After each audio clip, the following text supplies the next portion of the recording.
Hi everyone. Another letter from Screwtape. Could he be thinking of you? We'll read the letter. My dear Wormwood, our business is to get them away from the eternal and from the present. It is far better to make them live in the future. Biological necessity makes all their passions point in that direction already. So the thought about the future inflames hope and fear. Also, it is unknown to them, so that in making them think about it, we can make them think of unrealities. In a word, the future is, of all things, the thing least like eternity. It is the most completely temporal part of time, for the past is frozen and no longer flows, and the present is all lit up with eternal rays. Hence, the encouragement we have given to all those schemes of thought such as creative evolution, scientific humanism, or communism, which fix men's attentions on the future, on the very core of temporality. Hence, nearly all vices are rooted in the future. Gratitude looks to the past, and love to the present.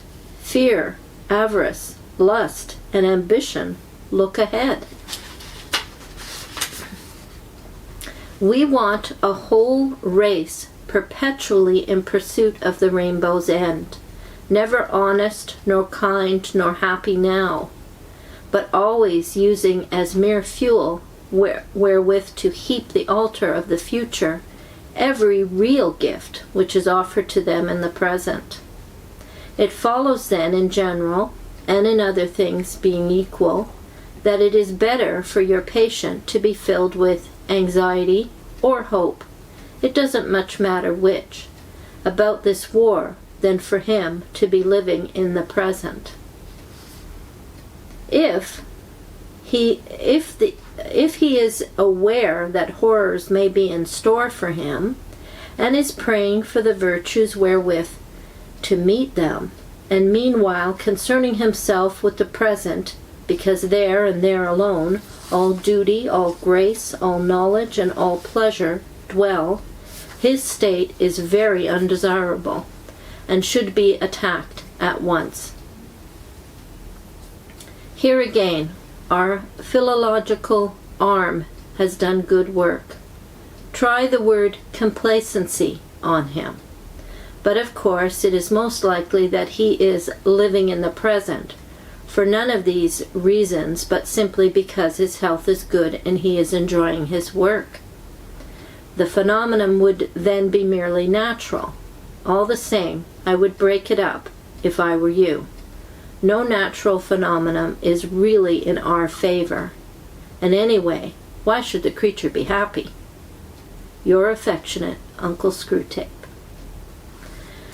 So I couldn't help but think of, when I was a witness, the amount of time that I was preoccupied with my own future. And we are trained to think about our future, not the future of people in the past, what happened to them, what will happen to them, but about our own pleasures to come. Many in Christendom, I would say, also have an unhealthy preoccupation with the future. Not all of them, but there is a community of people who are constantly concerned about what is right ahead of us, and how much do we know, and how's it going to happen, and all the details are wanted. So this, I think, can be an unhealthy preoccupation on the part of both Christians, and certainly is on the part of Jehovah's Witnesses. We should remember the words of Christ to the apostles. This is a natural thing, that people are anxious about their future and what lies ahead. So we see it in the apostles. When the resurrected Christ is before them, they ask this question: after having spent time with him, they say, when they met together, they asked him, Lord, are you at this time going to restore the kingdom to Israel? He said to them, that being Jesus, it is not for you to know the times or dates the Father has set by his own authority. But you will receive power when the Holy Spirit comes on you, and you will be my witnesses in Jerusalem and in all Judea and Samaria and to the ends of the world, or ends of the earth.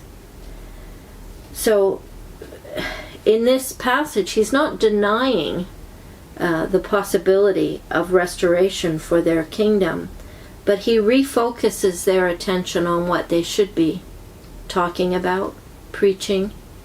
Their assignment is to be witnesses of him, of Jesus. And they're going to receive power to be able to do that. So the focus is not on the future as much as on an event that happened and on the person of Christ. This we do good to remember, that the direction of the focus was on Christ, and specifically on the benefit of the resurrection of Christ. You see that in all the public preaching of the witness of the apostles. I'm going to link to 2 videos. One is one that David did on Bernard Ram, Superficial Bible Study and Eschatological Cultism.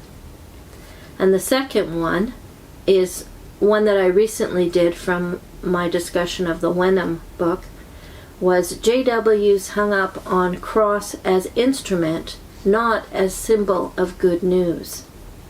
So really the focus is discussed a lot in that particular video on what Christians' focus should be on.